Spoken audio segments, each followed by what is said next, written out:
Hello everybody, here we are today talking about Sidney Crosby, the fact that he cracked into the top 10 for points in a career, and what's next for Sid the Kid. So before we do that, please make sure to subscribe if you're new to me or hockey, whatever the case may be.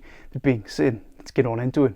So yesterday, the Pittsburgh Penguins played the Detroit Red Wings in a do-or-die game. Kind of sounds familiar, doesn't it? But this time it's for playoff positioning, as both sides are looking to make the postseason, hopefully as at least a wild card. And in this case, it's the Pens that end up getting the victory here, 6-5 in overtime. Sidney Crosby, a goal, 2 assists, and 3 points in the affair. And a lot of fans understanding the ramifications of this, knowing that the postseason playoff hopes are on the line in that game. But of course, something else that happens here too is Crosby cracking into the top 10, taking sole possession of 10th all-time place, passing Phil Esposito for this record, and it's something that just is incredible. Crosby, a guy that scored 40 goals or more in 3 seasons and has 8 seasons with 90-plus points or more in his time in his career. Just been an amazing player, and we of course had to talk about some numbers that happen here. So Sid the Kid has 12 seasons with 30 or more goals in a campaign, as well as 7 seasons with 60 assists or more. He's actually won the Rocket on 2 occasions. The first one is pretty well known. I feel like the 2009-10 season, that is the first time with 51 goals, makes sense. The second one is a little bit more crazy and something that's a little bit more easy to forget looking back at everything that happened this season. It was the 2016-17 season where the Penguins were able to go back-to-back and beat the Predators in the 2017 Stanley Cup final. And I think a reason that you could kind of get overlooked by all this and Sid winning that second Rocket is the fact he only scored 44 goals. Typically you got to get into the high 40s and the low 50s, somewhere around there. And then of course you have a guy like Austin Matthews this year that could crack 70 goals. So to be able to win it with 44 goals, not a knock on him, but just a year where so many good things had happened for this team in the season prior as well as that season. So I could see how it's kind of easy to get swept under the rug. But Crosby, again, playing a pivotal role to this day still, as his recent ability to get up a lot of points and be involved in goals for the team has helped spark this team's surge, as they are 7-0-2 over their past 9 games. Crosby has been involved in 16 goals over that span, so 16 points in these 9 games. And guess what? That accounts for about 42% of the team goals, as they have scored 38 goals. And the Pens' playoff hopes are alive, thanks in part to number 87. As we can see, a lot of things have gone well for him at this point in his career. But at this point, you kind of wonder what's next for Sidney Crosby, as he is a little bit of an older guy, and you are curious to see where he'll end up in the all-time points list. He is going to be 37 by the start of this next season, and is about to see his 12-year extension that he signed, or that 12-year deal way back in the day, over by the end of next season. So he's got one more deal, or one more year under contract with Pittsburgh.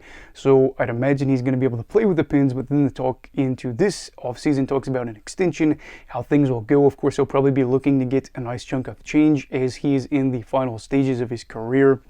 And you'd have to imagine, yeah, it's probably going to come with Pittsburgh, but how long is this deal going to be?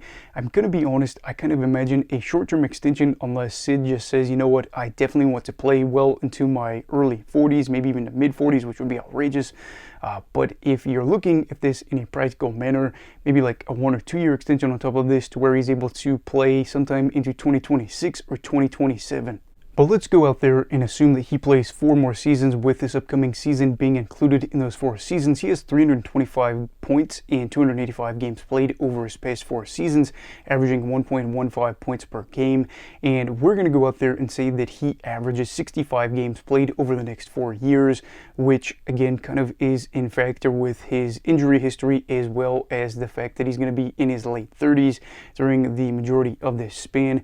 And he plays 260 games over these 4 seasons, which he could play more, he could play less. Then it becomes what exactly is going to happen in that time. I'm going to go out there and just say there's a little bit of a regression, going from about 1.15 points per game over these past 4 seasons. We'll just say that he drops down to a point per game and gets 260 points in that span, because one thing that feels like a lock at any point in a season that Crosby plays in, he's going to average a point per game or more. But I do have to factor in he's not going to be a young man, and I will say that if he's able to average even a point per game in a season or over these 4 years in the future, that's still a very incredible thing. And kind of ironically, who would he be passing as he would be able to get these extra 260 points? That would be Gordie Howe. He'd be 1 point out of him, and he would sit at 851 career points, which makes him 4th all-time in sole position on this list for NHL players, which is not too bad for a guy that has missed some really big stretches of time, especially in the early 2010s. But the question is, who does he pass along the way? And this is where the names, of course, are crazy when you're up in that top 10 category. He passes Joe Sakic, Mario Lemieux, Steve Yzerman, Marcel Dion, Ron Francis, and of course, Gordy. Now, he is currently 50 points back of Joe Sakic, and he is going to be passing him some point next season. But then you look at Lemieux. This is a huge deal to be able to pass him, a franchise icon. And yes, he played less games than Crosby, but of course, this is about celebrating greatness. And of course, if you are in with these names, you're probably a great player, as much as people aren't a big fan of him. He's a three-time champion, a guy that's got multiple accolades that aren't even just in the NHL. We're talking international competitions as well. So if he's able to pass Lemieux, it's really just one franchise legend being able to say to the other franchise legend that was a huge part of his early career and even to this day.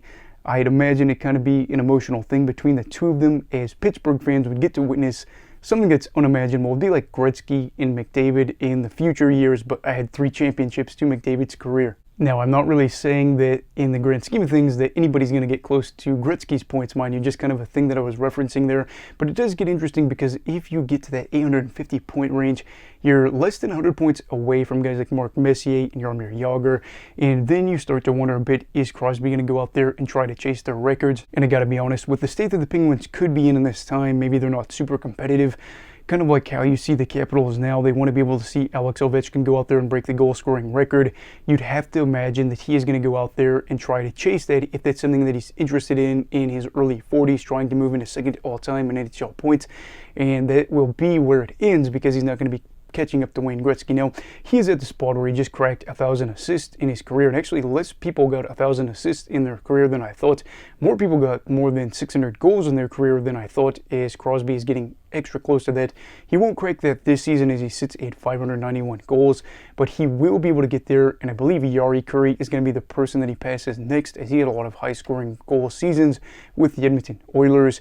But we are going to be watching out for that and seeing where Sid the Kid ends up, as he's been a huge part of what the NHL has been over the past 20 years. And I am just excited to see how this thing all finishes out. I do imagine he'll be able to crack into the top 5. Again, hoping that he is all right, he's healthy and able to be the guy that he is, just contributing a lot to Pittsburgh and hopefully just going out there and giving it his all. Side note, this is actually the highest face-off percentage that he's had in a season in his entire career. So not too bad for a guy that is approaching 37 years old. Has nothing to do with points, but again, could contribute to winning face-off, getting an assist like that. So, you know what, it does have a little bit to do with points. But anyway, what are your thoughts on Sidney Crosby moving into top 10 all-time for career points in NHL history? Where do you think he'll end up all-time? And where do you see him in terms of the hockey legends? Is he up on Hockey Mount Rushmore? I'm going to say a lot of people, especially older fans, are going to say no, but of course I think younger fans have a big impression on what he's been able to do, as he's made that impression on them. And of course we'll see how younger fans react when we are older. Not saying that he is up there on Hockey Mount Rushmore, just would love to know your thoughts. Anyway, please make sure to like this video if you enjoyed it, subscribe if you're new. Everybody stay safe, have a great night, and you go love hockey, alright. Goodbye, Brigadiers and Brigadettes. This is your captain signing off. Have a great night.